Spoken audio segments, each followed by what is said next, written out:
माँ। किसी राज में एक राजा और एक रानी राज करते थे। उनके पास एक बेटा और एक बेटी थी। लोग प्यार से लड़के को राजकुमार और लड़की को राजकुमारी कहा करते थे। एक दिन अचानक किसी कारणवश रानी की मृत्यु हो गई। राज्य के प्रजा बहुत दुखी थे। अब राजकुमार और राजकुमारी अकेला पड़ गए। कुछ दिन बीतने पर राजा ने दूसरी शादी करने का फैसला किया। राज दरबारियों ने राजा को दूसरी शादी करने से मना किया, परंतु राजा ने दरबारियों की एक भी न सुनी। अगले दिन राजा ने दूसरी शादी कर ली। दूसरी शादी करते ही दोनों भाई बहन और अकेलेपन को महसूस करने लगे। राजा नई रानी के प्यार में लीन हो गया।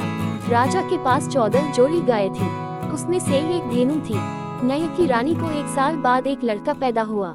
नई की रानी को अपने बेटे से प्यार, सौत के बेटे बेटी से नफरत होने लगा। अपने बेटे को सदा प्यार करती और सौत के बेटे को सदा फटकारती रहती। अपने बेटे को दूध मलाई खिलाती, सौत के बेटे को सदैव रूखे सूखे भोजन देती थी, का रोटी खिलाती। कुछ दिन बाद मन ही मन रानी सोचने लगी, मैं अपने बेटे को दाल भात दूध मलीदा खिलाती हूँ, फिर भी स्वास्थ्य ठीक नहीं है, और उसको रूखी सूखी रोटियाँ खिलाती हूँ, फिर भी उसका स्वास्थ्य बहुत अच्छा है। इसी प्रकार नफरत की दुनिया में कई साल बीत गए। एक दिन की बात है। धेनु गाय राजकुमार से बोली, राजकुमार, जब से तुम्हारी माँ मर गई तब से मेरा खाना पीना दुश्वार हो गया। नई की रानी तो कभी भी आत्मा से खाना नहीं देती है। यदि मैं आज तक इस खूंटे पर रही तो सिर्फ तेरे खातिर। अब तुम्हारा डक मुझसे देखा नहीं जाता। आओ मेरे पीठ पर सवार हो जाओ। मैं तुम्हें जंगल में ले जाकर एक गुप्त बात बताऊंगी जो हर हमेशा तेरा काम आएगा। राजकुमार ने ऐसा ही किया। धेनु गाय चरने के बहाने जंगल में गई। वहां जाकर धेनु गाय बोली, राजकुमार, तुम्हें जब भी किसी चीज की दिक्कत हो या कोई संकट आ जाए तो मेरा नाम ले लेना। मैं तुम्हारे खातिर और तेरी माँ की खातिर सदा तुम्हारे साथ रहूंगी। जब भी संकट आए याद कर लेना, जय माँ। बूढ़ी गाय, जो चाहोगे तुम्हारा काम बन जाएगा। इतना कहकर धेनु गाय स्वर्गलोक चली गई और राजकुमार पुनः घर पर आ गया। अब इस कहानी को थोड़ी देर के लिए यही छोड़ता हूँ, आगे की कहानी सुनिए। एक दिन राजकुमार नदी में स्नान करने गया। नदी की बीच धारा में एक बक्सा उबलाकर बहती जा रही थी। राजकुमार ने उसे पकड़कर किनारे पर लाया और बक्से को खोला।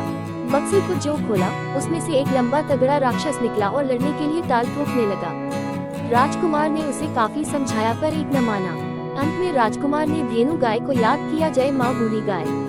राजकुमार में अचूक शक्ति आ गई। राजकुमार ने राक्षस से हाथ मिलाया और नदी के पार पर उठाकर धोबिया पार पटकने लगा। 2 4 10 पटकर जब खींच कर दिया तब राक्षस हाथ जोड़ने लगा, मुझे माफ कर दो राजकुमार, अब ऐसी गलती कभी नहीं करूँगा। राजकुमार ने छोड़ दिया। पुनः उसे बक्सा में बंद करके नदी की धारा में छोड़ दिया। दूसरे दिन राजकुमारी दूसरे घाट पर स्नान करने के लिए पहुंची। उसी प्रकार बक्सा को आते देखी और बक्से को पकड़ कर लाई। जब बक्से को खोली तो उसमें से राक्षस निकला। जब राक्षस ने राजकुमारी को देखा तो प्रेम विभोर हो गया।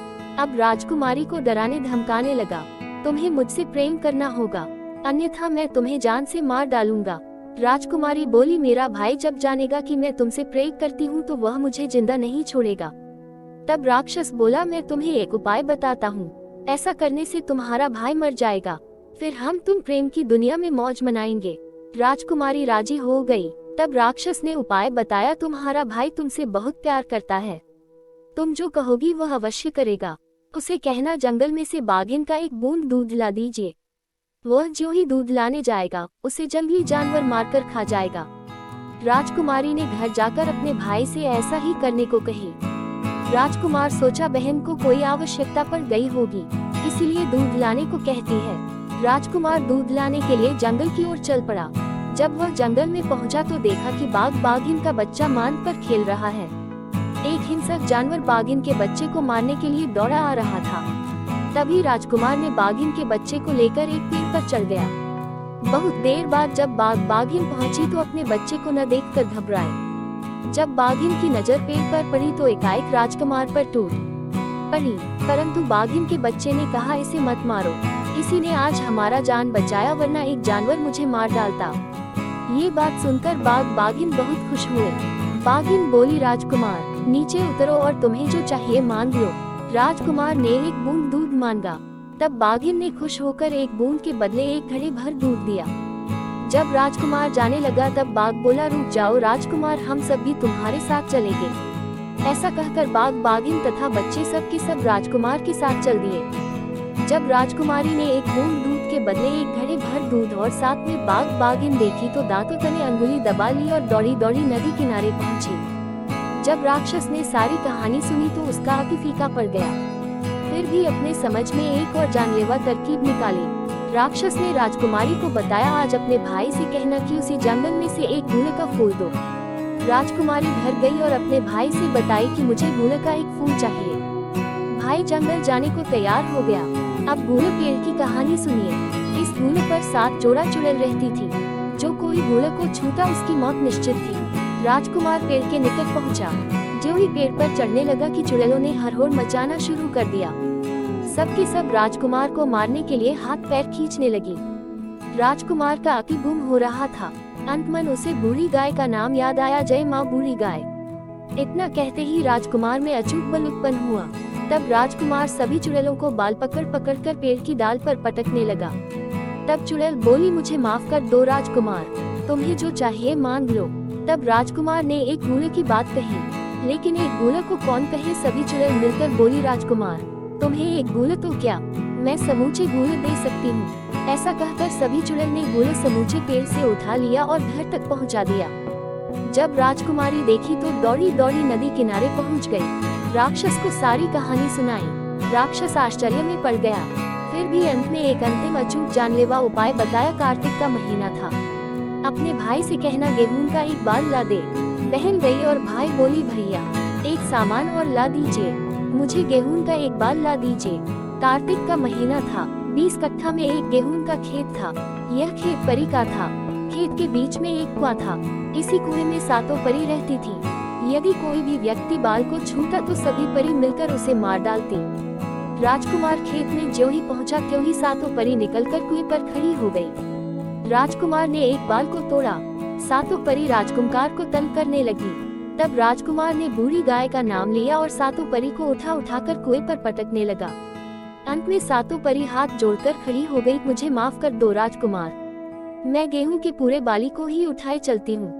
सबों ने मिलकर पूरे खेत की बाली ही उठा ली और राजकुमार के साथ चल दी। फिर राजकुमारी देखी और दरवाजे की पिछले गली से निकलकर नदी की ओर दौड़ गई। इस बार राजकुमार को शक हुआ कि आखिर कौन सी बात है कि हर मांग में खतरा ही खतरा है। ऐसा सोचकर बहन के पीछे पीछे गया। राजकुमार देखा उसकी बहन उसी राक्षस से बातचीत कर रही है। तभी राजकुमार उसके निकट पहुंचा। राजकुमार बहन के सारे कारनामे को समझ गया। राजकुमार ने बूढ़ी गाय का नाम लिया। हाथ में एक तलवार आ गया। उसी तलवार से बहन और राक्षस को 2-2 टूक कर दिया और उसी बक्से में बंद करके बीच धारा में छोड़ दिया। अब राजकुमार अपने राज्य को लौटा। देखा पिताजी अंधे हो गए हैं, माता को कुष्ठ हो गया है, भाई का स्वास्थ्य एकदम अधमरा सा हो गया। तब राजकुमार ने अपने हाथ से भात दाल बनाया और माता पिता भाई को अपने हाथ से खिलाया। ज्यों ज्यों भात दाल को सबों ने खाया त्यों त्यों सबका रोग ठीक होता चला गया। अंत में सबके सब निरोग हो गए। अब राजकुमार ने बूढ़ी गाय का नाम लिया तो 3 मंजिल की बेमिसाल मकान बन गया। उसी मकान में प्रेम से सब कोई रहने लगे। तो दोस्तों, इस कहानी से आपको ये शिक्षा मिलती है कि प्रेम के वश में फंसे व्यक्ति पर कभी भी आंख मूंद कर विश्वास नहीं करना चाहिए, चाहे वह आपकी बहुत खास क्यों न हो। 2 प्रेमी अपने प्रेम को पाने के लिए किसी भी हद तक जा सकते हैं। तो उम्मीद करते हैं कि आपको यह कहानी सौतेली माँ अच्छी लगी होगी। अगर आपको जरा सा भी अच्छा लगा हो तो आप इसे अपने दोस्तों के साथ शेयर करें और हमें आप सब्सक्राइब भी कर सकते हैं, जिससे